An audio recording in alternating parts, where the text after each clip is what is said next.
Seydina Mohamed alayhi salatu wassalam imam yi teewe ko le grand saltigué El Hadji Mamadou Mbengue Bayde nekk ci 8e édition des journées de prière bu fekkee Sénégal yëpp def fi teew les 121 villages def fi teew au nom du comité de pilotage saltigué say mbokk ñu ngi lay ñu ngi lay wax jërëjëf ñu ngi lay wax jara boot ñu ngi lay gërëm ñu ngi lay sant waaye saltige su manee loolu dañ ko dénk et il y a pas d'équivoque kii ki ko dénk mooy le grand visionnaire l'homme des temps modernes mooy le grand serigne de Dakar El Hadji Abdoulaye Matar Diop vice-président à l'Assemblée nationale honorable say mbokki lébu nee nañu sant nañu la gërëm nañu la ci choix bi jaar na yoon ndax lébu gi yëpp ñu ngi fi les 121 villages les 12 penc Tànk Ngor Wakaam Yoff alhamdulillahi rabbil alamin il n'y a pas de hasard grand saltigué ak yow on a fait Saint-Louis on a fait Louga Casamance un peu partout mais l'étape de la Casamance dafa nekk une étape symbolique une étape décisive et aujourd'hui tey présence su comité bu Tàngoor avec toutes ses ressources humaines dañu magnifier benn pacte benn ànd boo xamee ne vraiment ça fait référence ça fait tâche pour le Sénégal Tàngoor jëreen jëf yal na leen yàlla fay il n'y a pas d'hasard parce que bu ngeen di ñëw da ngeen ñëw ci ndigal et ndigal li dafa jóge ci le grand homme le saint homme le grand chef religieux El Hadji Cheikh Ousmane Fa Bodian macha allah alhamdulilah rabbil alamin grand serigne de Dakar devant tout le monde comité lébu yëpp joola compris le grand saint homme Ousmane Fa Bodian moo waxoon ne sant na yàlla ba mu dajee ak yow les deux communautés def benn gàmmu Seydina Mohamed alayhi salatu wassalam aux Parcelles il avait dit ce jour-là enfin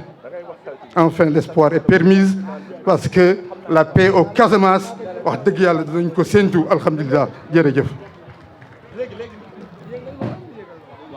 moo tax tey dañu sori ci wax ji waaye boo liggéeyee ay at ba am say bokk yow ci teew le grand serigne saltigué def na lu rafet dafa jël journée bi def ko parrain au-delà de ses fonctions daf ko jagleel le grand serigne de Dakar El Hadji Abdoulaye Matar Diop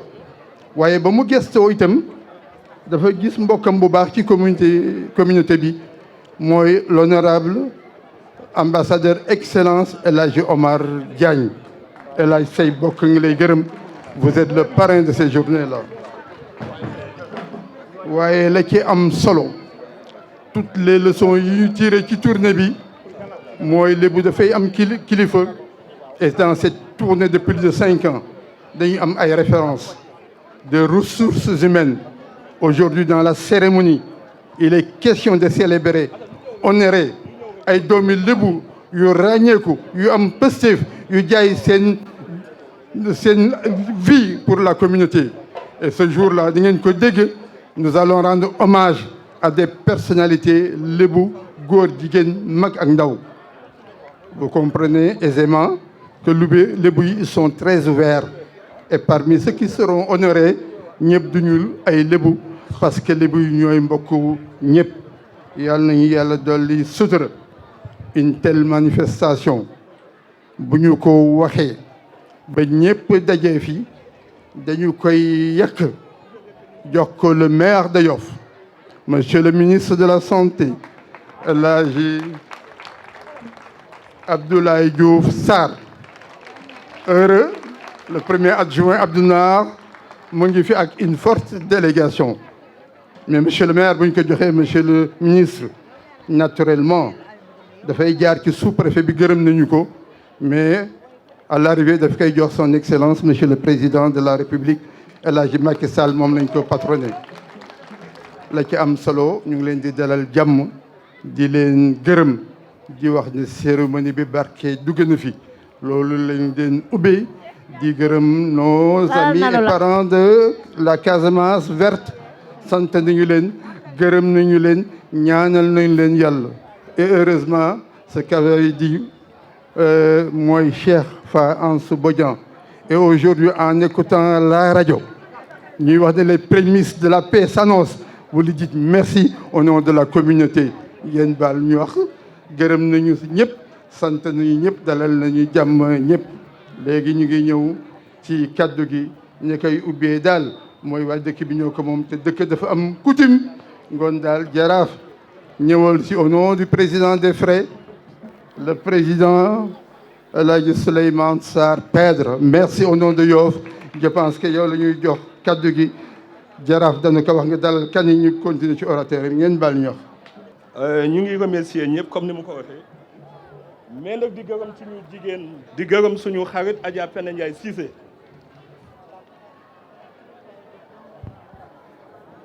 ku ne xam na ne bi ñuy tàmbali kaamil bi moo ñun ñoo ko bokk ba kaamil bi jeex.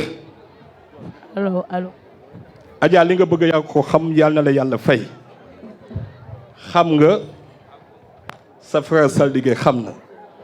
kon ñu ngi continuer programme bi di jox parole Souleymane Sarr El Hadji Souleymane Sarr président des Frères de Yoff qui va parler au nom de la commune de Yoff au nom de la coutume de Yoff Souleymane vous avez la parole. mina sheytaani rajim bismillahi rahmaani rahim.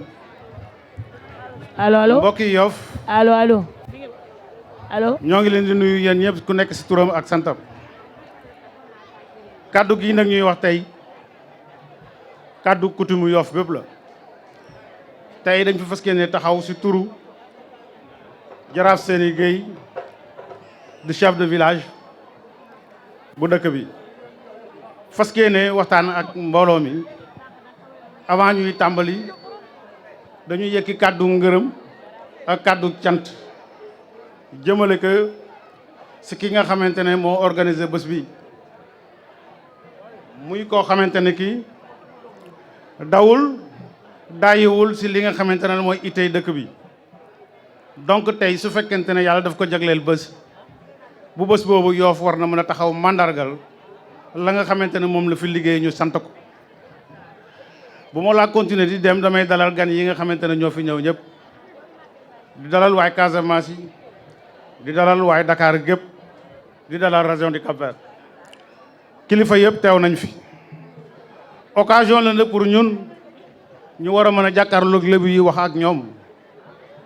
parce que jamono dafa dox te dox bi mu dox ñun lébu yi dañ ñu bàyyi gannaaw donc war nañ xoolaat sunu bopp bu baax élection yi nga xamante ne moo fi jógee war nañu yee ñi nga xamante ne ñoo doon prétendre pour yor réew mi yëpp kenn dëkku fi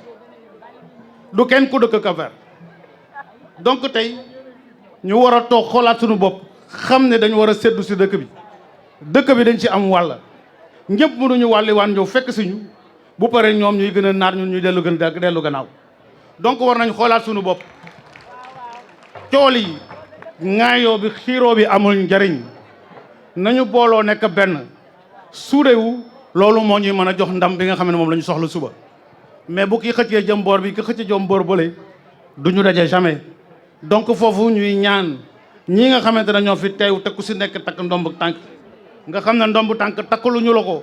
pour nga takk ko rek di sol mbuba mu rafet di jaagar yi dañ la ko takkal pour nga taxawu askan wi donc askan wi nga xamante ne ñoo ñu takkal ndomb tànk ñooñu gën ñoo sumi seen séeré solol ñu seen i mbaxana solol ñu seen i dàll donc ñun dañ leen war a taxaw su fépp foo xamante ne fa la ñu toog ma di leen di ñaan nañu bàyyi këral yi ñu juboo tàllalante ay loxo fas yéene liggéey ñi nga xamante ne ay cadre lañu te nekk si dëkk bi ñu yiiril leen génn leen si néeg yi pour que ñu prôné pour que bu ëllëgee lébu yi am ndam parce que benn nit ñaari nit doyul Sénégal waruñu ko mën a séddoo Cap-Vert du si am lu bari loolu du yoon donc nañu xoolaat sunu bopp loolu laa amoon si message boo xamante ne fas yéene woon naa ko wax tey jagale ko population bi ngeen jéggal ma wasalaam. El Hadji Souleymane kon ñu ngi jox kàddu monsieur Gora Khouma secrétaire général des transporteurs routiers du Sénégal qui va parler au nom du comité de pilotage des 121 villages lébou. kon ngeen tàccu ko bu baax góor xuma ngeen tàccu ko bu baax si taxawaayam si askan wi. maaleykum mbooloo mi ñi ngi leen di nuyu yéen ñëpp kenn ku nekk sa tur ak sa sant di ñaan bis bii ñu nekk tey jii di clôturer 8e édition bi ñuy ñaan ci barke Baye Laye ak Seydi lépp luñ fi ñaan yàlla na ko yàlla nangu Sénégal gépp bokk ko di jël kàddu ci turu comité de pilotage muy liggéey boo xam ne bi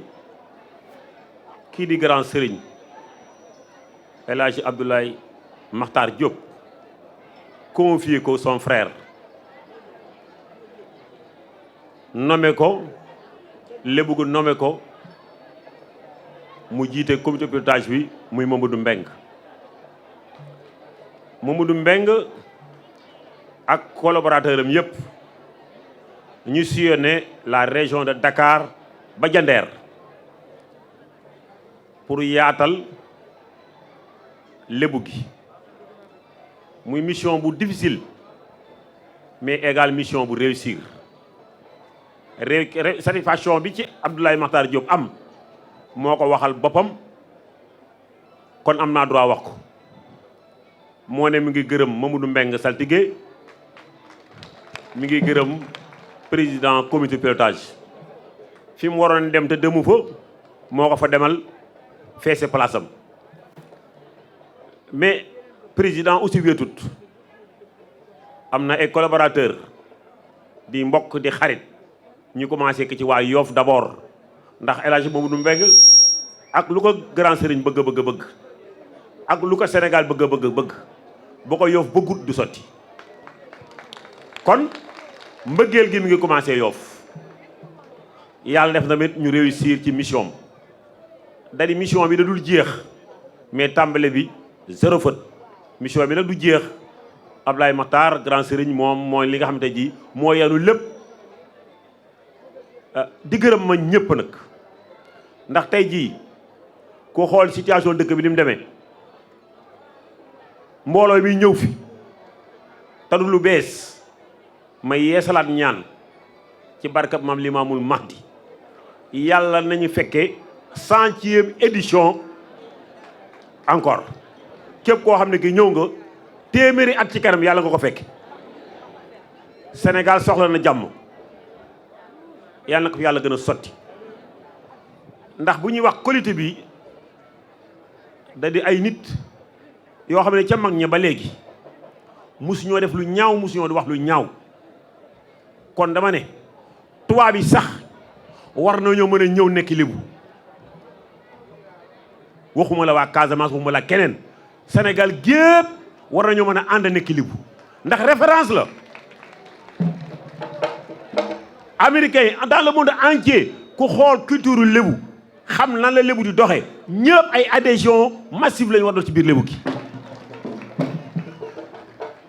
da di temps bi rek moo xaw a njat mais liñ am war kaa wax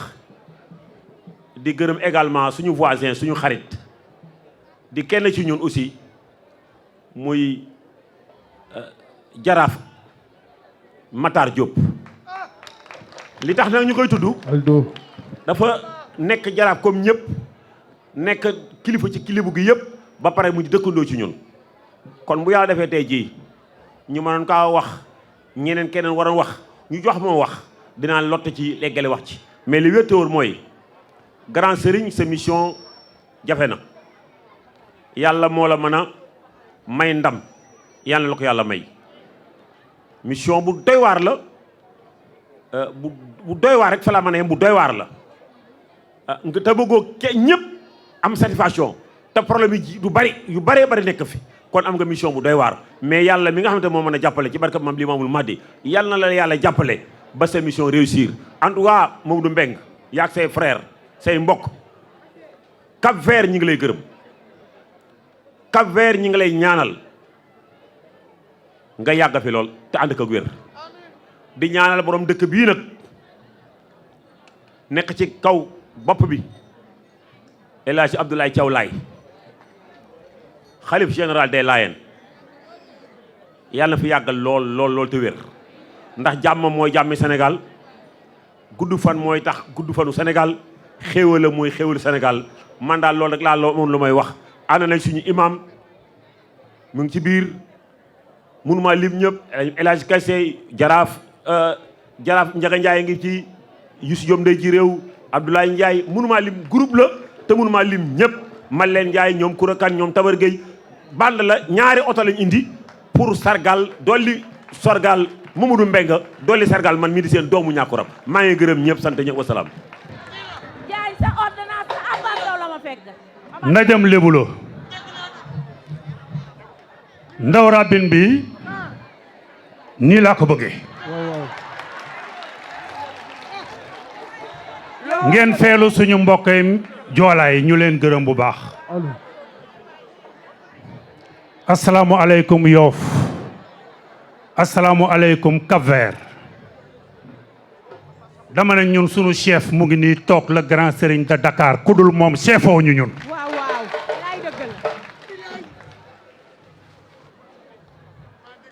dama ne saltige Mbeng jërëjëf tey ku fi ñëw di nga xam ne ànd nga ak say mbokk 121 villages yi nga xam ne yaay jiite comité de pilotage bi kenn jéppiwule su ma ñëwee Yoff taxaw fii dinaa gërëm waa Mbengeen waa kër Jogal Coom su may jarbaat ñoom Ousseynou Coom waaw waaw. dinaa gërëm waa Ndenaat kër Vieux Jal Ñang dinaa gërëm waa Ngapparu dinaa gërëm waa Ndëngaañ bu ma miinul Yoff it bu ma limee loolu rek doy na dama ne ñi ngi gërëm président de la République président Macky Sall si lii mu ñu defal ñu lébu gi muy li mu reconduire Ablaye Diouf Sarr ci ministère ba mu nekkoon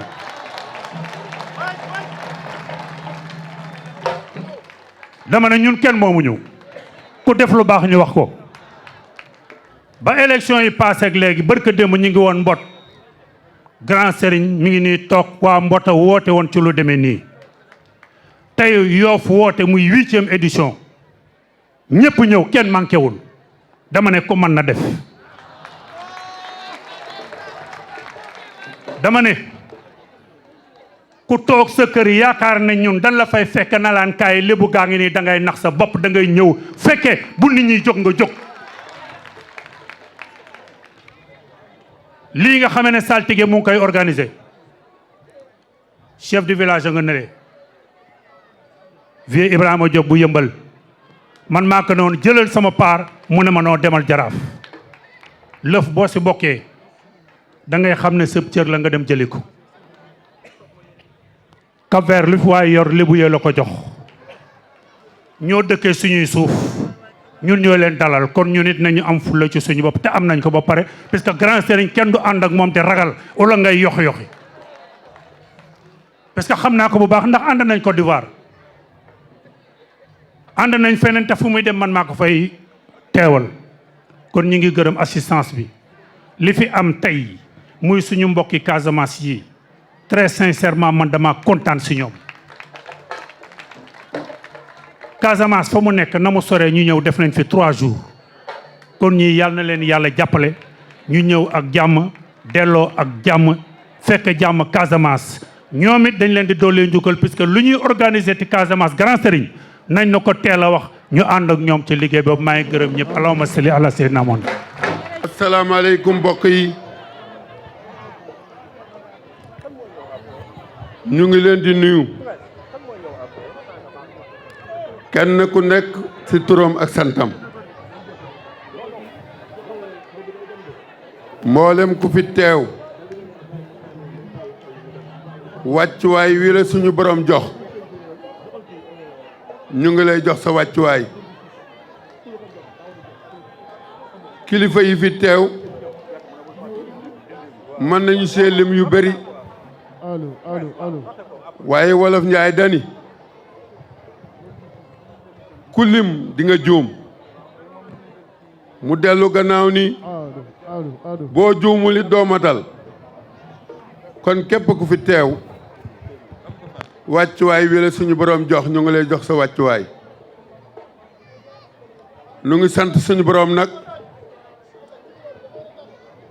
bi ñu yàlla mayee ñu teew fii tey jóge Jandeer dëkk bu ñuy wax Mbijëm Lebu ma ànd ak sama njaboot yépp ñu teew ci bés bii nag bés bu am solo la ci collectivité Lebu ci fànn yu bari mais bi ci jiitu mooy ñaan démb ba léegi ñu ngi jàng alxuraan wax nañu ko léegi imaamu raatibu Ndakaaru Alioune Moussa Samb yàlla na yàlla guddal fanam yàlla na yàlla yokk ak wéram moo def xatmu bi ñaan googu ni ñu ko ñaane way jur ya jiitu di suñu way jur wa alaaji Bayda Mbeng ak mboolem jullit mu fekk bar sax ak mu ko fay fekk yàlla na yàlla yeesal seen yërmande mboolem njaboot gi nga xam ni ñoo des ci dëkk bi des ci réew mi yàlla mi yor jàmm te di ko joxe yàlla na leen ko yàlla jox na ko jox ko mboolem Sénégal ñoo am mbégte nag ci kii nga xam ni mooy suñu rakk di saltige Mamadou Mbeng Jaraaf Aldo wax na ko léegi 121 villages yi moom moo nekk coordonnateur bi kii di suñu kilifa di grand serigne de Dakar Abdoulaye Makhtar Diop jox ko liggéey boobu bi mu ko joxee nag ñun ay magam lañu waaye ku ne xam na ni lébu ñàkkul fayda sunu gisoon ñàkk mat si Mamadou Mbeng dunu ko bàyyeeg cër bi waaye fa tabaarikàlla ba ñu ko joxee cër bi ba léegi li ko war ci 121 villages yi yëpp mu ngi koy def yàlla na yàlla yeggali mission te barkeel ko yàlla na ko yàlla may fan wu gudd wu ànd ak wér ki nga xam ne mooy suñu kilifa yi di grand serigne de Dakar yàlla na ko fi yàlla bàyyi mission bi mu am pour liggéeyal ko collectivité Lébu yàlla na ko yàlla yeggali man leen fàttali rek nag ñun Lébu yi li tax ñu doon jox suñu maam yi ndombay tànk yi ak jikko yi nga xam ni moom lañ suñu maam yi batale woon ba tax bu ñu nee kii Lébu la ku ne di ko xoolaat loola nag ci ay jikko rek la doonoon jikko yooyu nag ma di ko fàttali sama bopp di leen ko fàttali fu waay mën a nekk na nga wettalikoo sa ngor am sa jom xam ni li nu suñu maam batale bu nu ko bàyyi mu nax saay ndax ñii di ndaw gi nun noo di seeni référence kon war nañuy jëf loo xam ni tey jii bu ko ndaw ñi gisee dinañu kontaan dinañu doon loo xam ne tey jii buñ si màggee dinañu mën a yor réew mi ëllëg yàlla na leen ko yàlla defal ñu ngi sant ñëpp ñu ngi gërëm ñëpp ngeen baal ñu ak wasalaam mina sheytaani rajim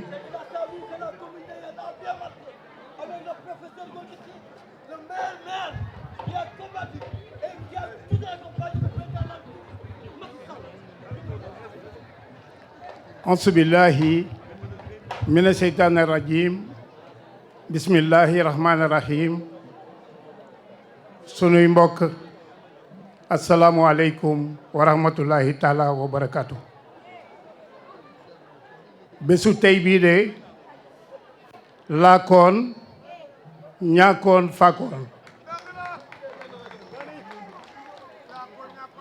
faakoon mooy jandeer mooy jëgëj mooy jalaaw mooy jëlëg kon mooy faakoon ñaakoon ñan la nun Lébu yi laakoon ñaakoon faakoon kon ñetteel bi ci des moo di noonu léba yu daje war a bokk ndey bokk baay xam lan mooy sunu njariñ ñu ànd dem ci loolu. yàlla na yàlla def jàmm ci lébu gi. ñaan gi ñu fi dajale tey yàlla na ko yàlla nangu ci barke yonent bi Seydina Muhammad sallallahu alayhi wa sallam. tey jii le professeur Gorgui Ciss moo waroon taxaw jël fi kàddu waaye yàlla dafa dogal ñu am ay jafe-jafe ñu nekk ci ay réunion mu nekk ca réunion ba présider ko nañu yéen kon yéen dem leen ngeen nekkal ma foofu. te ma yaakaar ne ki ñu yónni jëmmi ki ko yónni rek la taxawee kon ñun sunu taxawaay mooy taxawaayu le maire professeur Gorgui Ciss. ñu ngi gërëm d'abord Ablaye Matar Diop El Hadj di grand serigne de Dakar ndax tey jii mooy sunu kilifa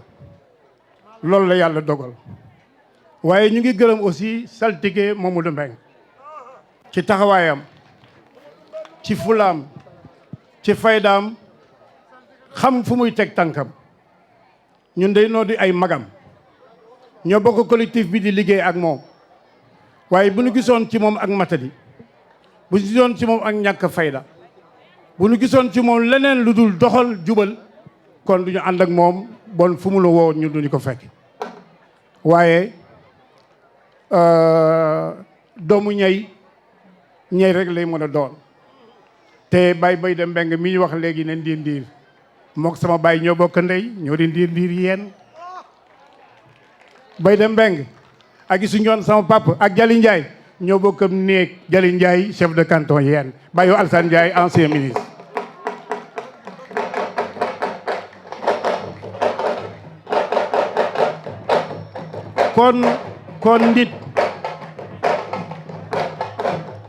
kon nit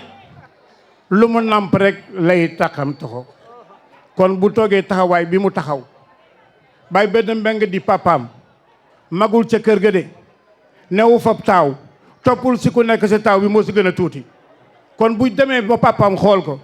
xam ne moom moo war a yor li mu war mu jébal ko ci loxoom kon xam na ne kii cër bi mu ko jox mën na koo doxal te wóor na ma ne mu ngi koy doxal fi mu nekk nii ma ne loolu lébu yi nañ dellu faakoon ca laakoon ca ñawoon buñ fa delloo ànd bokk ndeeg baay réew mi luñ sa bëgg dina fi am te ma wax leen lenn nag kenn ku yore réew mi du d'accord benn yoon ci lébu yi bokk ndey bokk baay parce que lébu yi bokk ndey bokk baay danger kenn ku fi mën a nekk fii loolu dañ koy éviter kon nañu góorgóorlu ba taxaw si loolu dama ne ku fi ne fii lii di tubaab naan diviser pour régner loolu am moo fi am kon ñun dañu war a góorgóorlu bokk ndey bokk baay ndax xam nañ ne bu ñu bokkee ndey bokk baay lu ñu bëgg a défendre Sénégal lu ñu bëgg a Sénégal dinañ ko am yàlla na yàlla def ñu bokk ndey bokk baay. dafa am nag lu may annoncé fii mooy dañ ñu agressé sa yéen jël suñuy suuf te fii laa koy waxee nit ku nekk bu jaaxla si mbokkam lay ñëw yeneen suñuy mbokk nag agressé nañ suñu suuf jël ko jox ay promoteur ñu taxaw bëgg koo jël si su ñun waaye yéen ñëpp a ngi jóg taxaw loolu bokk na tey li nga xam ne moo empêché Gorgui Ciss mu dajeeg Jalaaw pour waxtaan ci loolu pour nu ñu mën a def ba récupérer loolu nit ku jaaxle nag ku ne sa mbokk rek nga am dama wax ne mbott bu ñemee gëléem benn ka nañ rawante ay mbokkam a tax ma ne mbott su ñemee gëléem benn ko nañu rawante ay mbokkam la yaakaaroon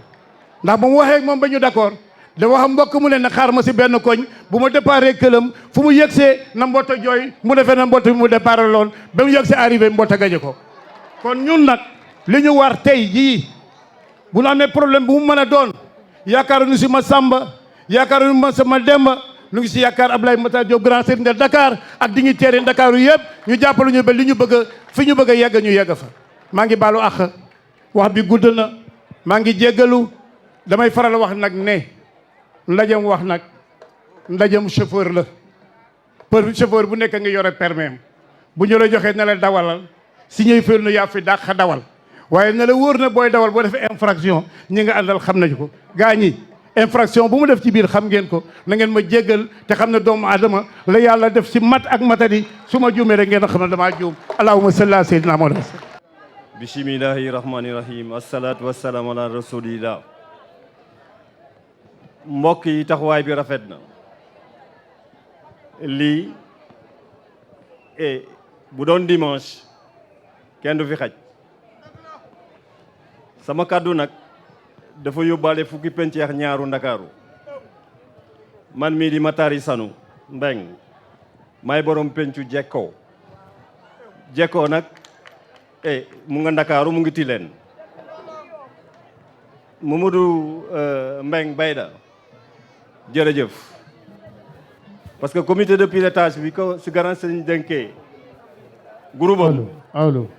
daf ko doxal ba tey jii doxal bu rafet amu si coono suba guddi ngoon man dem bi ma wooyee si fajar dafa ne ma dafa manqué tribune ma ne ko dina lay indi tribune bi nga xamee ne moo nekkoon mbot mooy tribune bi nekk sama càmmeñ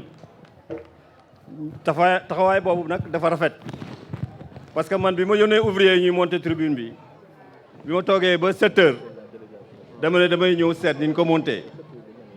fii laa nekk ak ñoom ba ni mu ko waxee 2 heures du matin lii nag lébu rekk ko mun lébu kese moo mun lii kaay déglu say mbokk nga ñëw toog joxuñu la woyuñu la defuñu la dara dama bëgg nag ñu xam lu ñu yore ñun parce que dafa xaw a réer xam nga Matar Laay bu caaro yi daana way lébu xamal li nga yor il faut que ñu xam lu ñu yore li ñu yore mooy doole joo xamee ne bu ñu mànkoo rek dinañ sori parce que lii waa yeen bi wax fii léegi am na biir Ndakaaru am na biir Yoof am na biir Ngor am na biir Wakaam sax la ëppee moo tax lii Mamadou Mbengue def grand serigne de Dakar initié ko muy Ablaye Makhtar Diop il faut que ñu ñëpp ñu jàpp si buñ si jàppee fu ñu jëm la ñu moom dinañ ñu ko jox delloo ñu ko loolu daal laa bëggoon en fait mu doon suñu yitte parce que doon na yitte commission yi mu ko constitué ba pare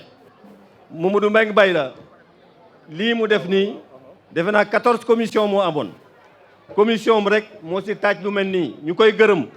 di ko féliciter di féliciter aussi waa Yoff parce que waa Ndakaaru am nañu ay comité ak ay commission mais lii amu fa fukki penceex ñaar nag tey jii dañu amoon réunion boo xamee ne man dama si rëcc rek ñëw parce que mënu ma woon bañ a ñëw moo tax en fait ñu si bari ñëwuñu mais lii bu doon dimanche kenn du fi xaj parce que mbokk bu la wooyee da ngay wuyu ji te Yoff woote na moo tax lébu gi yëpp a ngi nii maa ngi leen di gërëm si teewaay bi ak sa taxawaay bi di gërëm grand serigne de Dakar Ablaye Makhtar Diop di gërëm Mamadou Mbengue Bayda di ko masawu coono parce que lii mu taxawal nii jàmbaar rek a koy taxawal di leen gërëm yéen tamit waa Yoff si wuyu bi ngeen wuyu si yaa nu yàlla doole jàppale lébu gi doole jàppale bépp mbooloo boo xamee ñun ñoo ko ëmb jërëjëf bu guddee jërëjëf bu gàttee jërëjëf merci. Merci, monsieur le modérateur. Assalamualaikum askanu Yoff gi saaful muy kati Yoff nuy naa leen yéen waa Yoff ci Joola Yoff gi saaful grand serigne gi saafi saaf Mamadou Mbengue saltike gi saafi saaf Casamance saafi la communauté Joola Yati Tangori et Saafu Saaf ginnaaw buñ leen nuyoo ci Joola di ngeen ma permettre ma mun leen présenter ñi nga xam ne ñoo bàyyeekoo ci Casamance juste pour ñëw bokk ak yéen mbégte bi ñu xamal leen ni grand serigne Demba wax nañ ko ci kadduy imam le coordinateur des 121 lébu léegi doonatul 121 léegi c'est 122 parce que le village de Tangori y compris Il est en même temps le coordonnateur du village de Tangori. Donc maintenant, vous coordonnez 122 villages. Donc à la tête de cette délégation, nous avons l'imam Mamadou Lamine Sané, qui nga xam ne moo jiite délégation bi. Wante ci kilifteef ki nga xam ne nit ki nga xam ne suñu fierté la, un jeune du département de Bignona, un cadre du département de Bignona, quelqu'un ki nga xam ne fépp fu dëkk bi nekk ci département bi déplacé nu mu munti xat-xat dina ñëw bokk ak ñun nuyoo ñu taatal ñu xam lu ñu def mooy le président du conseil départemental monsieur Mamina Camara. Merci monsieur Mamina. dama ne mu bokk ci Yoff parce que ay collègues yu bëri ñu muy liggéeyal aéroport ñu ngi fii Yoff. Donc mu ne événement bi sama événement la dëgg la ci département bi laa bokk doomi département bi la waaye doomi Yoff la. Donc président merci. Donc toujours ci délégation bi ñu ngi am monsieur Lamine Badji, gendarme merci. ci délégation bi Alfousseni Sané bàyyoo ko ci Casamance, Mouhamadou Bossis Diédhiou ma yëgal leen grand sérigne, les autorités politiques ñi fi nekk mu nekk coordonnateur coalition Benno Bokk Yaakaar bu commune Tangori. Donc ci loolu Ousmane Diallo mu ngi ci délégation bi, Aliou Sagnan di président comité bi nga xam ne moo nekk fii ci Dakar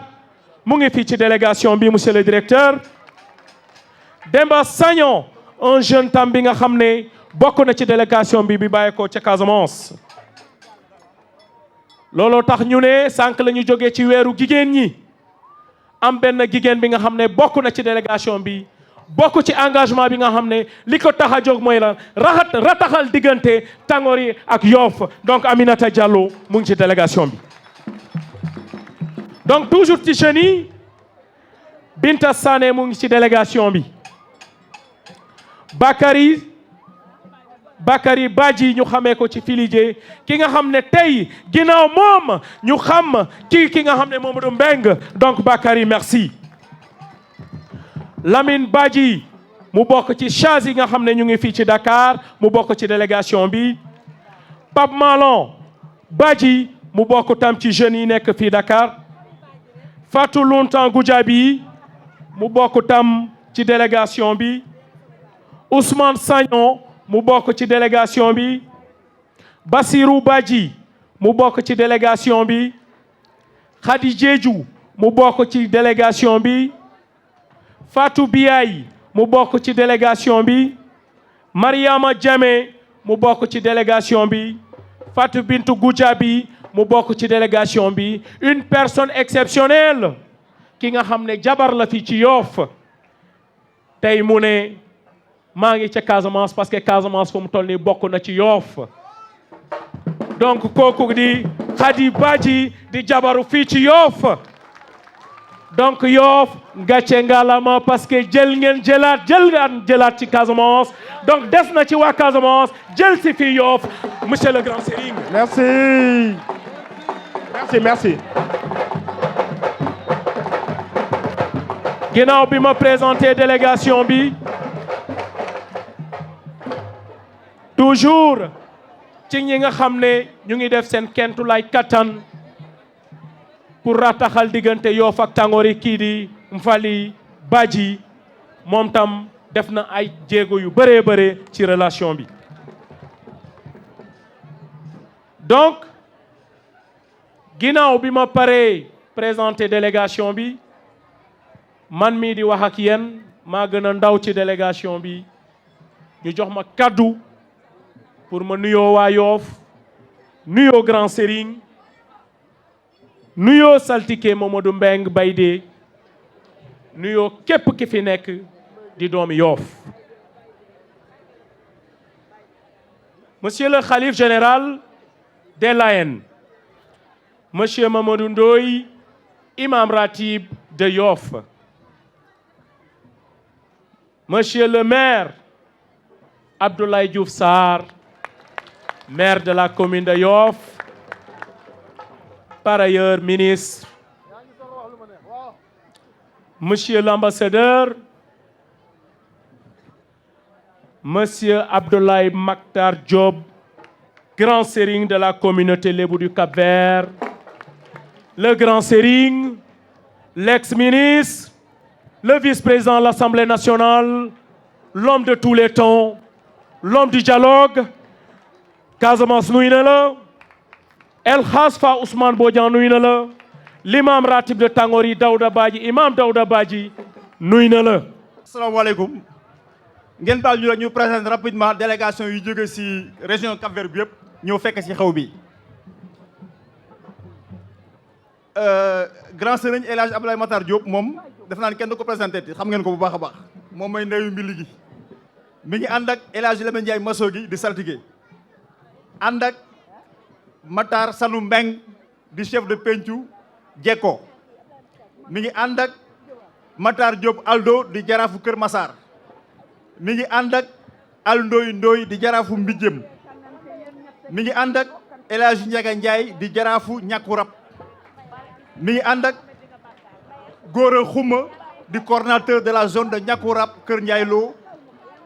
Kunun mi ngi ànd ak Youssou Diop di ndey ji réew bu Kunun mi ngi ànd ak El Hadji Baka Diop di imam bu Kër Massar di président des imams du département de Pikine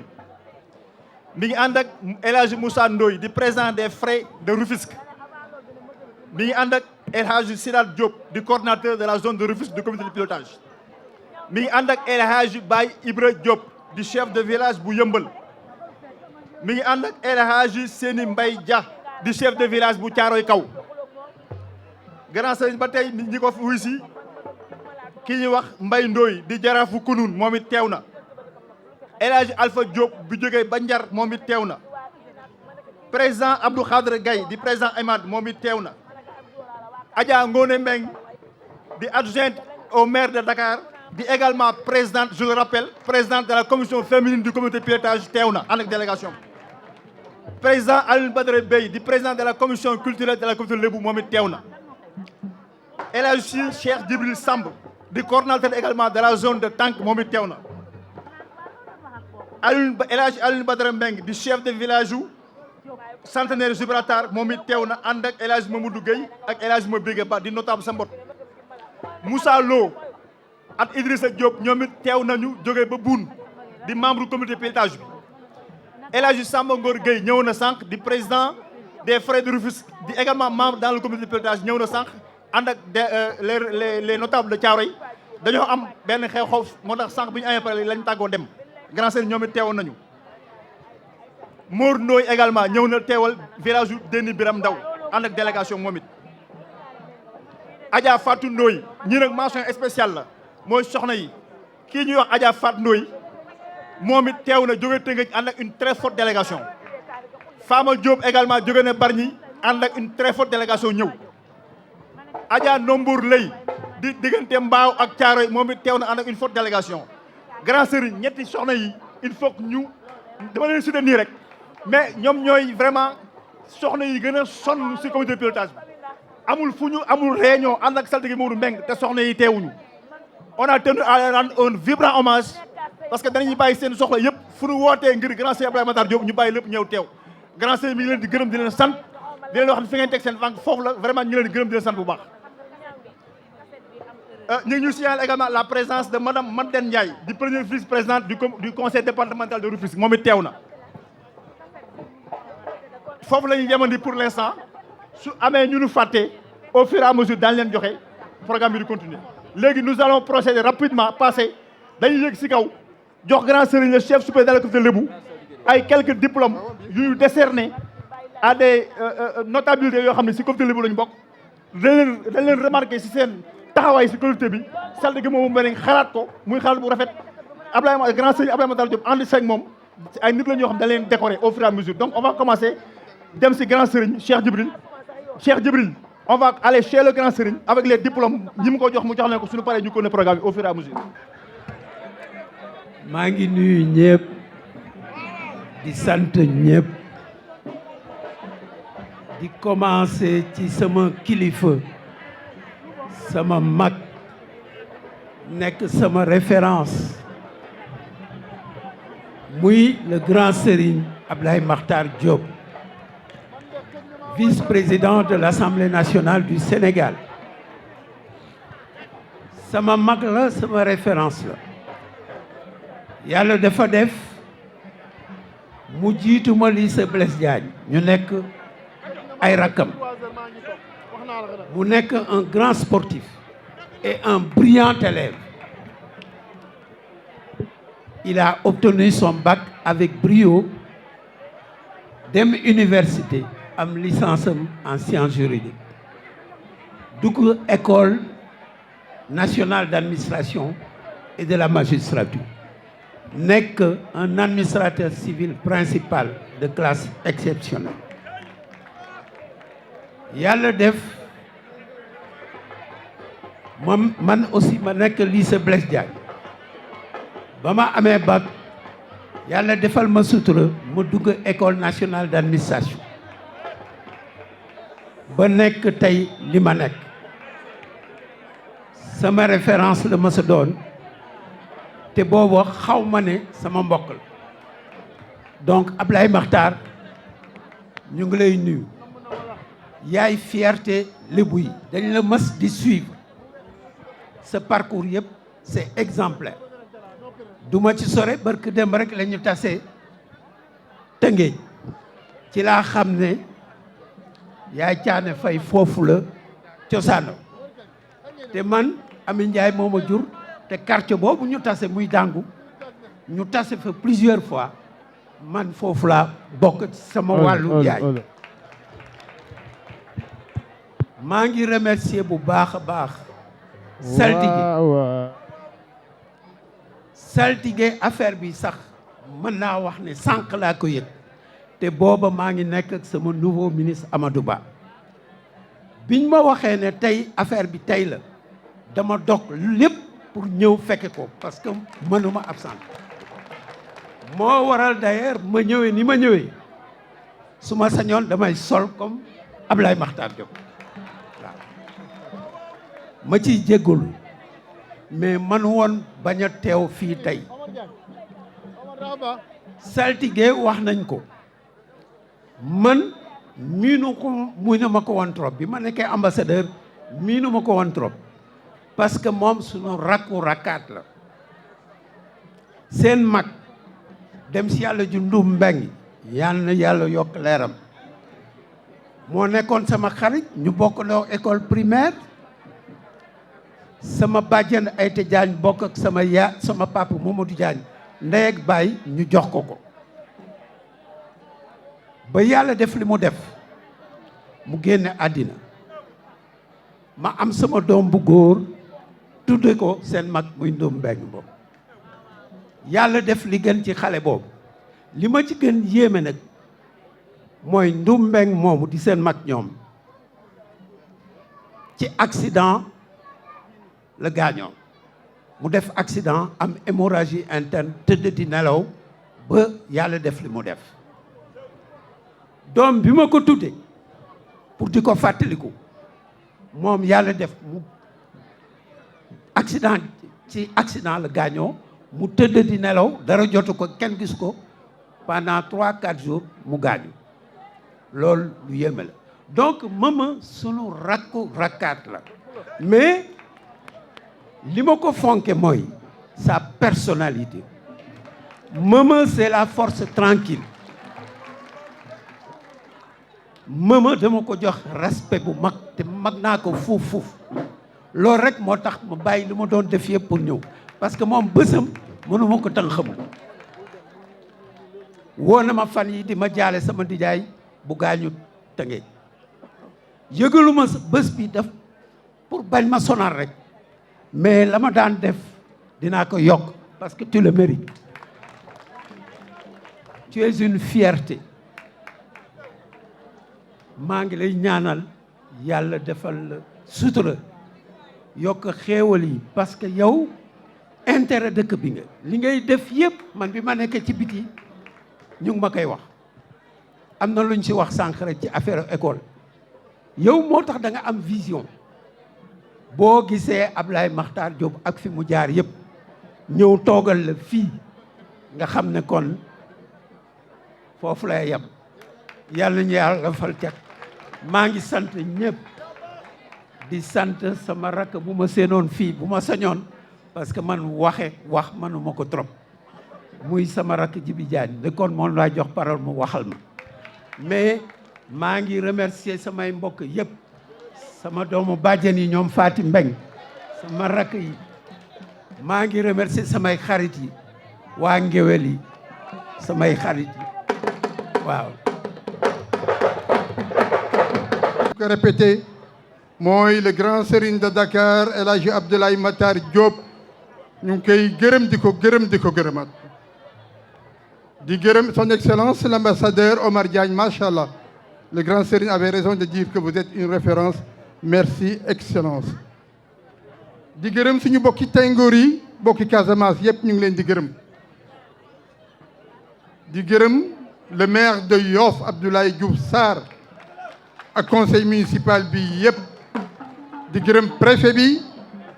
préfet de Soul Almadies ñu ngi koy gërëm dafa guddi saltige nee na képp ku ci dugal sa loxo jot na ko gërëm nañu la presse tout entière ñu ngi leen di gërëm di leen sant di gërëm le service d'ordre la gendarmerie ñu ngi leen di gërëm di leen sant léegi kaddu gi ñu ngi koy jox le maire de Yoff Abdou Nar qui est ici représenté Abdoulaye Diouf Sarr ngeen bal jox ñu ngi nuyu ku nekk turam ak santam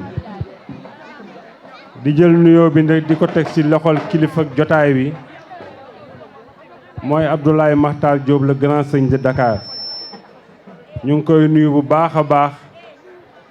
di ko jox wàccuwaayam bu baax a baax xam nañ ne ci péncum lébu la ñu nekk te fi mu nekk mooy kilifa gi donc nuyoo yëpp dama koy jël jox ko dafa guddi ndëg damay commencer saltige Mouhamadou Mbeng moom mi nga xam ne excellence wax na ko léegi saltige référence la fii ci Yoff donc moom yàlla dañu boole mais ñu ngi koy sant bu baax di ko gërëm wax ji nag tey du gudd dañoo ñëw représenter le maire Abdoulaye Diouf Sarr ministre de la santé maire de Yoff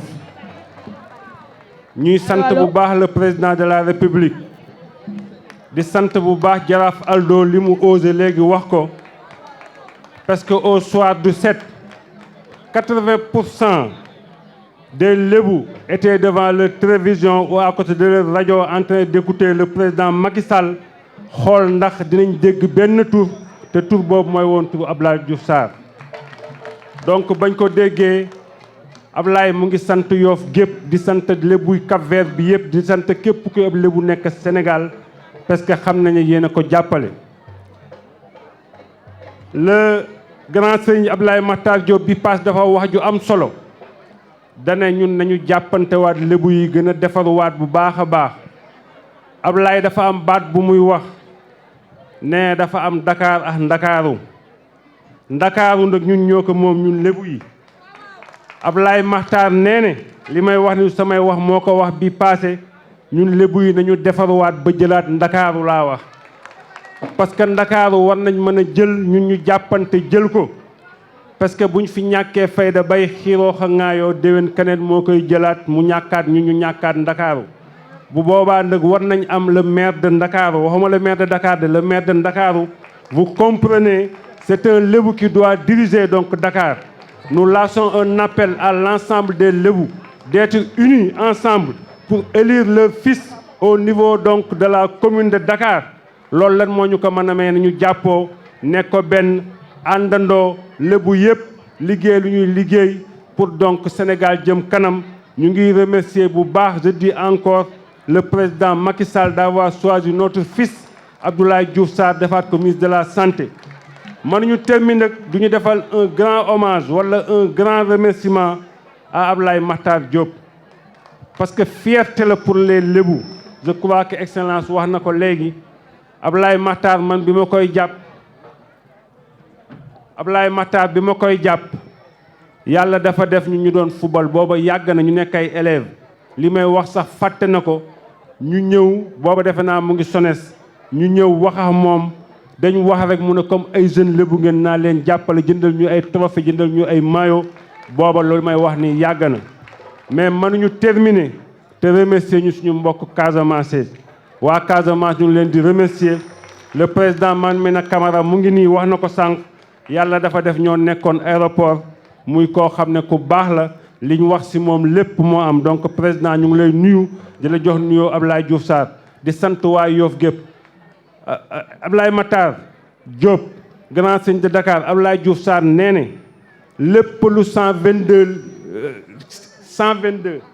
non léegi 122 libaas lébu yu xewle nga ñëw boo ko yëgalee dina teew boo ko yëgalee na yebal délégation parce que lébu gi la am te amul leneen dul lébu gi muy ñaan ngeen jàppale ko ngeen baal ma salaam. asalaamaaleykum maa ngi nuyu ñi fi teew ñëpp di sant yàlla di sant sama kilifa maa ngi leen di sant ñoom ñëpp di leen ñaanal yàlla ñu yàlla jàppale. man de tey defe naa su ma wax dama koy tayle si waxu grand sëriñ parce que bari na lu ma réussir wala nit ñi fekk si ma fi moo ma jox ca fi biir lébu ne ma doxalal kon sama wax tey li may wax lenn la maa ngi sant ñëpp di ñaanal ñëpp lépp luñ fi ñaan yàlla ki yàlla naw di sant waa Casamance di leen ñaanal yàlla wëllëre bi rafet na defe naa yéen grand sëriñ moo ma boole ak yéen dafa demoon si gàmmu France pas France ko ña imam ngeen jël ak moom contact mu jox leen sama numéro depuis lors ñu ngi jëflante bu rafet kon bu tolloo fi ba tey ngeen ñëw gane sa Yoff am fi ñetti fan ak cër boobu damay jàppande moo ko moom kon ñu ngi koy sant lool di ñaanal suma yaay yàlla ko yàlla dolli sutura yàlla yàggal ko fi mënuñu ko fay yaa Adama moom yàlla ko yàlla dolli sutura guddal fanam ak yaay yëpp parce que ñun ñëpp suñu yaay la waaye daal mënuñu ko fay yàlla xam na yàlla guddal fanam te mu fekkee suñu lépp ñu mën ko tegal suñu yaay yëpp di sant président Mamina di sant sama kilifa lébu yëpp mais maa ngi koy teg ci loxo grand sëriñ maa ngi koy sant bu baax dama ne unanimité amul yàlla sax am na ñu ne yàlla amul dekki amul kon moom buñ ko joxee sëriñ Dakar moo am vision wax ne dama bëgg a dajale mbokk bi waaye man du ma am jotu village au village ma dem fa jël ma ci biir kilifa yi ma gën ci nekk ndaw mu jël cër boobu tekk sama loxo ñi mu àndal ñëpp nangu ko kon loolu su ma dëddul ñëpp a war sama kaw may jaamu askanu communauté lébu bu ma ko deful kon damay trahir sama askan dama war a sonn sama askan suba ngoon guddi kon loolu ñu ngi si sant bu baax di ñaanal excellence tey maa ne naa ko defal surprise parce que lu ma nekk rek nekk na seen ma bett ko rek mais gis nga dafa bàyyi yépp ñëw excellence yàlla na yàlla fay yàlla taxawu la say mbokk jéppiwuñu la waaw kon loolu mën naa ko wax kenn say mbokk jéppiwuñu la kon ñu ngi sant yàlla di ñaan daje bi liñ fi ñaan yëpp yàlla na ko yàlla nangu di ñaanal le maire di ñaanal délégation parti politique yi fi ñëw yëpp waa PUR seen délégation ñëw na père bu Birane Mbengue ñëw na waa bokk gis-gis ñu ngi fi ko te ñoom ñëpp ay lébu lañ moo tax dañ leen di sant lool di leen ñaanal li ñu bokk mooy communauté bi yàlla ñu si yàlla jàppale yàlla dolli si kàttan defal ñu sutura ba liñ si bëgg yëpp yàlla defal imam Pape Samba dafa wax démb grand sëriñ wax bu am solo bi muy clôturer kaamil bi dafa wax ne waa Casamance ñoo bokk benn deret liy yëngu seen deret mooy yëngu suñu deret mais tey confirmation bi tey si suba lañ ko xam bi ñuy def yëfu cosaan di tëgg ba mu tëgg mi tàgg mais am na ku jóg si ñoom joxe xaalis jaayu ne nii joxeñ Casamance waaw ñoo bokk lépp yàlla def yàlla jàppale sant xeet yëpp sant magi yow jàmbur yi jaraaf yi ndey ji réew yi alibe ñu ngi lay sant ndey ji réew vraiment moom yàlla ko yàlla fay depuis lors journée bi commencé su ñu ne ay mantoom ay grand boubam di yékki di teg ba journée bi mën a mel nii yàlla ko yàlla fay ñi si jàpp ñëpp mënuñu leen lim ku ne dugal na si loxom waaye grand sëriñ merci yow loo taxal na daaw sax maa demul màkk mais def jox nga ma billet mag yàlla fay DER bi ñuy wax nii bi nga jotee sa quota nag ñu jox tous les villages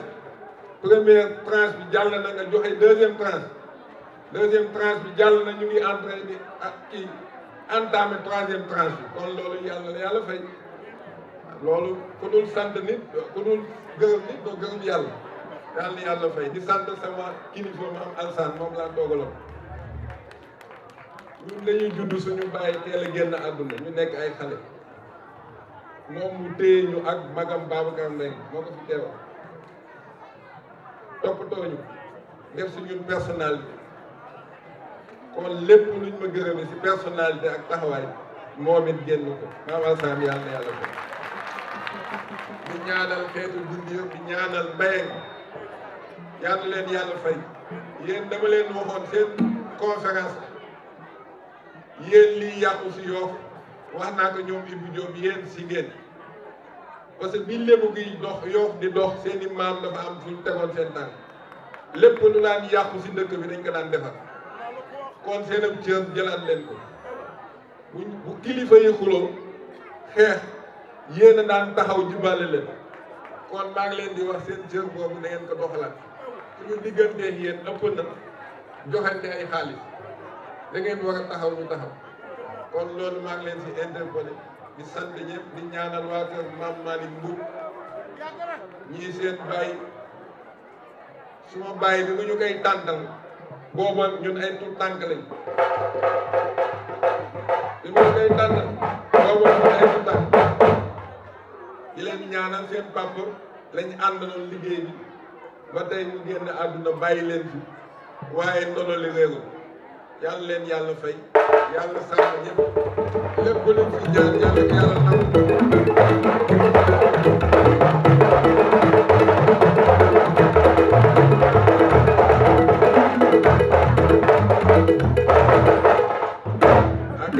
képp kuñ fi honoré nag jàppal ne depuis ñuy dox la communauté di dajale mbokk gi ñooñu dañ si doon jàpp di si taxaw di si ñu conseil di ñu taxaw bi ma si waxtaanee grand sëriñ mu adopté ko moo tax ñu tànn ni ñu honoré leen yeneen bëccëg bu ñëwee dinañ honoré yeneen doomu lébu yàlla ñu yàlla jàppale yàlla ñu fekkee déwén lépp luñ fi ñaan yàlla nangu ko def si Sénégal jàmm def ko si Yoff allahumma salli ala sayyidina Muhammad booba sax bindi waswaji wi xulafayi wa man tabi'ahum bi ihsan ila yawmi din assalaamu aleykum maa ngi yeesul di wax ay mbokk mu men saltige ñettoolu moomu kéw yi dañu wax naan bu ñuy xëccoo wurus ku am perto bu ñuy xëccoo xaalis ku am gal perto bu ñuy xëccoo ay per ku am peme perto kon yéen ñi bokk ak Modou loolu may wax dafa fekk lébu yi lépp ko pare lébu yi dañu wax ne ñun bañuñu ku ñu wóolootul bañuñu ku ñu wóoluwul ku ñu wóolootul la ñuy bañ lébu yi dañu ne bañuñu ku leen wóoluwul ku leen wóolootul la ñuy bañ ndax koo xamul mun nga koo bañ a wóolu wante soo ko wóoloo ba pare mu def da ngay am ngor goo xam ne dootul génn ci yow loolu moo ñu dab ñun ak Modou Mbengue mi ma am noo xam ne leen koy leeral kii ba muy nekk saltige nekk gu ma sëriñ Ndakaaru kon moo ma jëkko ràngoo ay ndomba yóbbaale wu ma ko géew yéen ñu ko jur ak i mbokkam yéen a ko fal ñu fekk ko ci ndax su yàlla defee ñu am yi xeetu àndandoo buñ ko leeralulee dafay mel ni man maa ko yóbbaale géew te fekk naa ko ci géew ba pare muy jaayu kon Cheikh Oumar yow lii nga wax jëmale ci man dama wax ne waaja jarul a tànn ki ko tànn ma ta wax dama ne xale lu góor ba moo nekk ci di ëttu baayam di jaayu naan maa baax ndey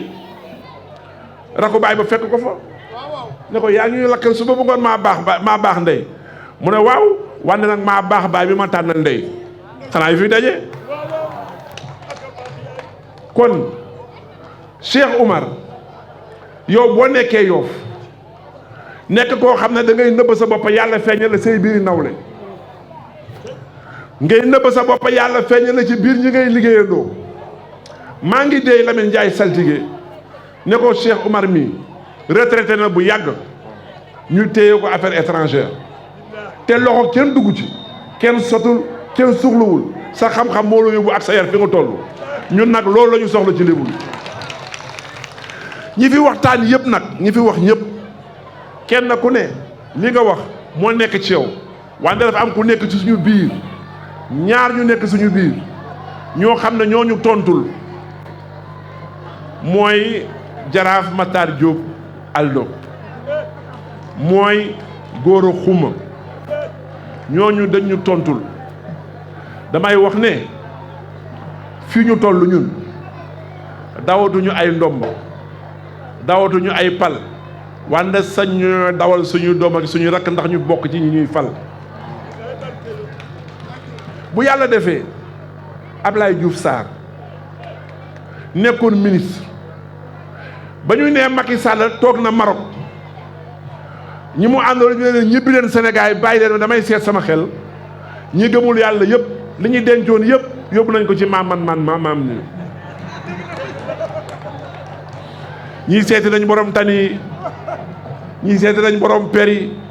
ñii seeti nañ borom samp yi fekk na yàlla wax na ca sóoratu Ali Imran a'uuzu billahi mina sheytaani rajim xulli allahumma malikal mulk tuutil mulk man tashaaw wa tanzi'u mulk man tashaaw wa tuqiisu man tashaaw wa tuzillu man tashaaw bi yadikal xayri innaka ala kulli shay'in qadir tuliji layla fi nahari wa tuliji naara fi layli wa tuliji hayya minal mayti wa tuliji mayti minal hayyi wa tarzuqu man tashaa'u bi xayrin hisaab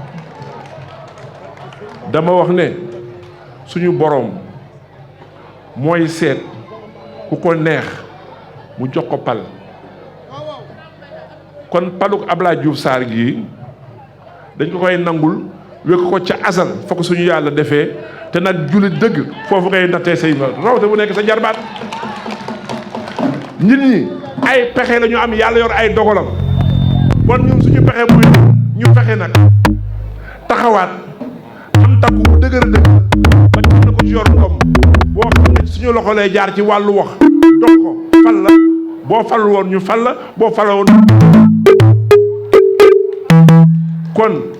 Abdou Naar ñi toog fi ñëpp ak ñi dem ñibbi ñëpp ñu sañoon suñu pexe bu dajee fépp fu lépp lébu dëkk muy tund bu lébu am commune lébu ab lébu boo koy jiite kon nag bu ñu dajalee fii ci Ndakaaru fukki commune ak juróom-ñeent te booy lim commune yi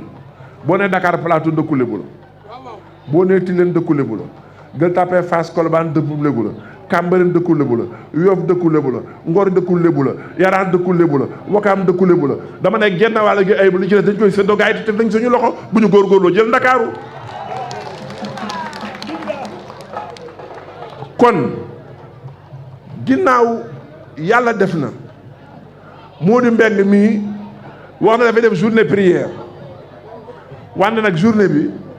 ku doxantu woon tey ba egsi fii ñu ne lébu yi dañ doon ñaan doo ko gëm dañ doon ndaw rabin dañ doon gumbe suñu mbokk Casamance yi ñëw kumpa bi kon daal nañu seetaat affaire yi démb ñaan nañu tey def nañu yëfu maam yi mag ñaa ngi faxasu ci kaw ñu ngi jam pooj yéen a ngi def li ngeen mën kon ñaar moo daje ñaan gi ak itam li nga xam ne moom la ñu baaxoo ndax xam nga tey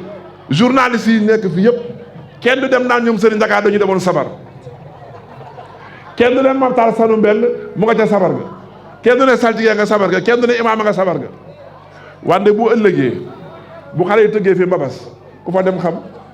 bilaay nga xam ne lébu du dara lébu moom li mu nekk loolu la gëm ñun boo leen tëggee ndaw raat bi ñu ñëw boo wootee gumba ñu ñëw wante ca suba nag ku tëgg sabar bi ñu ñëw kon soo gisee may wax loolu suñu mbaaxu maam ci loolu la ñu taxaw nii moo tax Cheikh Oumar lii nga def fii ñëw sol lii nga sol def nii nga def nii lañ ko bëggee dañu bëgg ñu xam ne mën nañu fii mën a faar kon fii buñ fi doon toog ba minuit lu ñuy lebal waa Yoof ak lu ñuy lebal Modou Mbengue saltige amu fi lu ñu koy delloo fay kay la ñuy fexe koo xam ne da ngay tëj sa kër ñu ne lébu gaa nga jëm Touba nga ànd ci lébu gaa nga jëm Kaolack nga ànd ci lébu gaa nga jëm Ndar nga ànd ci lébu gaa nga jëm Côte d'Ivoire nga ànd ci soo tëggee lu mel ni ci Yoof kenn ku nekk ci ñun bàyyi li nga yor ñëw wéttali si la yéen waa tàngoor yi tànk yi ngeen doxee waxuma fukk Mamina Camara mi toog Dakar mënoon na leen représenter le président du conseil départemental mais ngeen jóge fii liste bi ñu fi lim ne ñii ñoo jóge tàngoor yi te ñii xamuñu fu tàngoor yi nekk de boo yoree oto di nga daw lu leen di Dakar Thiès door a egg Bignona daw lu toll ni Dakar Ndar door a egg Ziguinchor door a jóge Ziguinchor ñëw Dakar kon ñii bi ñu dawee daw ba léegi yéen jigéen yi yéen a ngay cappa-cappal yéen a ngay puudaru def lu leen neex ñoom ñu nekk ci àll bi ñëw kon war na ngeen tàccu de ñii te ñii nag ki ñu àndal defal ko dafa bokk ci ñi nga xam ne dañ leen ràññee ci Sénégal ci nitu yàlla mooy Cheikh Ousmane Fansou Bodian xaw ma xam ngeen ko xam nga xamu leen ko wante Lamine Ndiaye Mousso gi li mu wax Matar Sanu fekke na ko ñeneen fekke nañ ko dafa bokk ci nitu yàlla yu tànn fii ci réew mi saltige mii di seen mbokk moo koy wéttali Parcelles Assainies amee kon ñii bu ñu ñëwee fii dafa am loo xam ne doo leen ko xam buñ koy dox doo leen ko fekke buñ koy def doo leen ko fekke waaye bu ñu ñëwee suñu ëtt maam gi parce que Yoof xam nga loolu mu fi ëppale yéen ñëpp di fi yeewoo rek wante kenn bu fi ay mbokk kër góor gi Modou Diagne gi fi laa bokk Maas Mbeng ñëpp xam nañu Absa Ndiaye mi ko jur sama maam Absa Fall mi jur Caana Fay lañ ko tudd kon bu ñu ñëwee fii fekk fi lii gis fi lu mel nii dégg fi lii dama wax ne géwél yi bu ëllëgee ni ngeen daan woye seeni maam yi ni ngeen ko woy saltige woye ko mag ñi parce que li ñu def lii moo xew taal fetal xewatul soqi ay bal fett amatul def lu baax dajale say mbokk taxaw ci réew mi wax ci dama wax ne Macky Sall bi ngeen di wax naan ñu ngi koy jàppale moo def lu jar ñu jàppale ko parce que kat lébu yi dañuy wax ne duñu contre buur wante yàlla na fekk buur bañ ñoo tooñ ñun nga xam ne ngeen bëgg ki ko yàlla teg ci loxoom ñu koy jële ci moom ndokk yàlla na ngeen ànd lii ñu fi wax madame Cissé wax ko yéen la ñuy utal ay teraanga di ko utal xale yi bourse ñuy wax Ngoné Mbengue taxaw ci saltige taxaw ci yokk école bi fexe mu nekk lycée utalee na ay projet ngeen di liggéey moulin à mil moulin tigee dégee voyager DER yooyu yëpp buñ ci taxawee ci lii moo tax kon ñun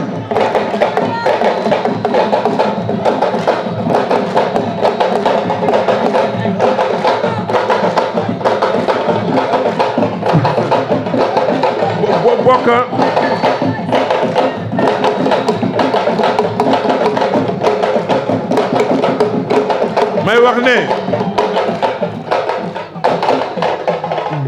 bokk ci Ndakaaru lenn la bokk ci penc yi lenn la liggéeyal penc yi leneen la te ñaarey liggéey penc yi yaay yi ak bàyyi kon ñun lu ñu kaf-kaf lu ñu nekk ci mbéex suñu xel du jub mukk ci jàppale leen ndax ngeen am taxawaay boo xam ne kenn du am fu mu leen jaar loolu nag ñii ci kaw a ngi réew mi wax naa ko mbot maa ngi koy waxaat fii du affaire boddeekunte yéen ñi fi toog maa ngi leen di sant leen bàyyi leen seen xel bu baax ci li may wax fañ leen bëgg a yóbbu ci politique du foofu nekk fii naan kii dëkku fi du fi falul foofu lañu bëgg a yóbbu bu leen dem foofu Ndakaaru gii ginnaaw Mamadou Diop suñu mag yàlla na yàlla doon ay leeram Mamadou Diop ak Lamine Diack rek ñoo fi mas a nekk li bu nekk fi maire wax leen ma keneen Lamine Gueye Ndar la jóge Ambroise Mendy Ndiago la nekk na fi maire Joseph Gomis Ndiago la nekk na fi maire Clédor Sall nee na Ndar la dëkk Khalifa Sall barke démb nee na Waalo la dëkk lu ko waral nekk suñu biir yaru baax déggal mag ñi di ànd ak ñoom ñu jàppale la ku melul loolu nag suñu amee doom ju ko mag jàng baax yaru tekki bu ndomb yi ñëwee moom lañ koy sëf kon xale lébu yi takkal seen ndigg taxaw ñu jàpp ci lu ñu yor ñu dénk leen ko ngeen gu dimbali mag ñi dimbali jigéen ñi xam nga lu aay dëkk bu mel ni Yoof bu mel ni Ngor bu mel ni Wakaam dama ne bu ñu waññantee ndegam ci waññante la ñuy tànnante bu leen kenn nax fu ñu dëkk fu ne ñoo fa ëpp dama ne Yoof gi boo ne lébu yi ak tukulóor yi ku fi ëpp lébu yi ak séeréer yi ku fi ëpp lébu yi ak njaago yi ku fi ëpp lébu yi ak saraxol yi ku fi ëpp boo demee Bargny du noonu boo demee Tëngéej du noonu kon bu leen kenn wax ne lébu yi ak ñi ci des du xeet dégg ngeen wax lébu yi ak ñi ci des du xeet boo bëggee seen dëkk bu ne ñu fa ñëpp ëpp da nga naan ñii ak ñii kii xeet bi kii xeet bi kii xeet bi bàyyi leen def leen loolu seen xel bu bëggatumaa dégg naan lébu yi ñi fi nekk ñu ëpp kenn ëpp ñu fi de bàyyi leen loolu seen xel te bu ëllëgee bu ñu def recensement bu ñu ñëwee ci kër yi bu ñu leen ne ndax olof ngeen dégg naan déedéet lébu laa dégg leen baax wax li ma leen wax xam nga lu tax boo demee ci document statistique u Sénégal parce que bu ñu def recensement de la population dañuy bind Joola bind Soose bind Saraxole bind Séeréer bind Tukulóor bind Olof kenn du bind Lawbe astafurlah kenn du bind Lébu dégg nga ni déglu wax est moo tax bu statistique yi génnee bu ñu ne y'a 17 millions 300 000 sénégalais ñu ne y'a 75 000 lébu xam nga lu tax parce que Bargny rek ngay dem di recenser nga ne olof ñu ne déedéet ab lébu la ma nga bind lébu man sama kër bu ñu ñëwee bu ñu recenser dañ ne olof laa duggewuñ ci nag boo duggante dañ ci bëgg ñu xam naka la ñu toll ci réew mi ci wàññ ak ci mbaax ak ci tekki ci wàññ ci mbaax ak ci tekki bu dee ci wàññ mate nañ ko bu dee ci mbaax mate nañ ko bu dee ci tekki mate nañ ko nga ne wax ko ci kaw yow am na ci lu may déey de Matar Salo ana Matar Salo kon nii ñuy waxtaanee ak yéen nii la kese nag ndax lu tax ñuy waxtaan di kaf ak yéen mooy wax nañ ko lébu yi amuñu buur njiit la ñu am muy saltige mi muy jaraaf muy ndey ji réew